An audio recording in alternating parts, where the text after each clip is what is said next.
அனைவருக்கும் வணக்கம். நம் ஒவ்வொருவரின் வாழ்விலும் பணம் என்பது ஒரு முக்கிய அங்கம். ஆனால் அந்த பணத்தை சம்பாதித்தால் மட்டும் போதுமா? நிச்சயமாக போதாது. நாம் சம்பாதித்த பணத்தை சேமிக்கவும் வேண்டும். அப்போதுதான் அந்த பணம் நம்மிடம் நிலைத்திருக்கும். நாம் எவ்வளவு சம்பாதிக்கிறோம் என்பதை விட எவ்வளவு சேமிக்கிறோம் என்பதே முக்கியம்.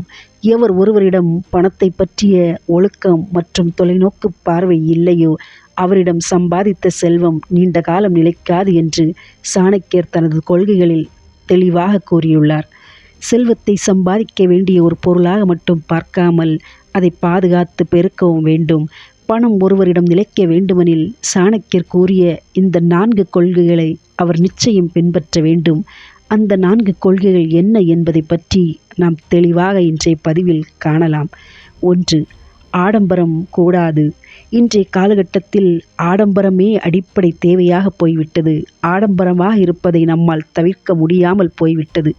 எளிமையான வாழ்வை நமக்கு பிடித்திருந்தாலும் ஏனோ ஆடம்பரமான வாழ்வையை வாழ விரும்புகிறோம், வாழ்ந்து கொண்டும் இருக்கிறோம். சாணக்கியரின் கூற்றுப்படி வருமானத்தை விட அதிகமாக செலவு செய்பவர் படிப்படியாக கடன், மன அழுத்தம் மற்றும் அவமானத்திற்கு ஆளாவார். ஆடம்பரமான நவீன வாழ்க்கை முறை ஒருவரை பொருளாதார ரீதியாக பலவீனப்படுத்துகிறது. ஆடம்பரம் தேவையற்ற மன அழுத்தத்தையும் தேவையற்ற செலவுகளையும் மட்டுமே தரும். எளிய வாழ்க்கையை உண்மையான மகிழ்ச்சியை தரும். ஆடம்பரமான வாழ்க்கை மகிழ்ச்சி என்றுமே தருவதில்லை. மாறாக எளிய வாழ்க்கை மன அமைதியையும் உண்மையான அன்பையும் தேவையற்ற கடன் மற்றும் மன அழுத்தமற்ற நிம்மதியையும் தருகிறது. 2. நேர்வழியில் பணம் ஈட்டுதல். அநீதி, மோசடி அல்லது நேர்மையற்ற முறையில் சம்பாதித்த செல்வம் இறுதியில் துக்கத்தையே தரும். அத்தகைய செல்வம் மன அமைதியை பறித்து சமூக அந்தஸ்தை கெடுக்கும். ஏமாற்றி சம்பாதிப்பதை விட உழைத்து சிறுக சிறுக சேர்ப்பது நிலையானது. நேர்வழியில் பெறும் செல்வம் சேர நேரமாகும், ஆனால் அது நிலைத்து நிற்கும். நேர்மையான வழிகளில் ஈட்டிய செல்வம் மட்டுமே நீடித்த மகிழ்ச்சியை தந்து தலைமுறைகளுக்கு செழிப்பையும் பாதுகாப்பையும் தரும் என்று சாணக்கியர் கூறுகிறார். 3. எதிர்கால சேமிப்பு. உலக வாழ்க்கை என்பது நிச்சயமற்றது. ஒருவர் வாழ்க்கையில் நோய், தொழில் நஷ்டம் அல்லது திடீர் நிதி நெருக்கடிகள் எப்போது வேண்டுமானாலும் வரலாம். புத்திசாலி என்பவன் எப்போதும் எதிர்காலத்திற்காக சேமிப்பான். இன்றைய மொழியில் இது அவசரகால நிதி என்று அழைக்கப்படுகிறது. உங்கள் வருமானத்தில் ஒரு குறிப்பிட்ட சதவிகிதத்தை சேமிப்பிற்கு ஒதுக்குவதே புத்திசாலித்தனம். செலவு போக மீதியை சேமிக்காமல் வருமானம் வந்தவுடன் முதலில் ஒரு தொகையை சேமித்துவிட்டு மீதமுள்ள தொகையில் செலவு செய்யுங்கள். பணம் சம்பாதிப்பதை விட சேமிப்பது மிகவும் முக்கியம். உங்களுக்கு அதிக வருமானம் இருந்தாலும் முறையான சேமிப்பில்லை என்றால் நிதி நெருக்கடி ஏற்படும். எனவே சேமிப்பிற்கு அதிக முக்கியத்துவம் கொடுப்பதுதான் புத்திசாலித்தனம்.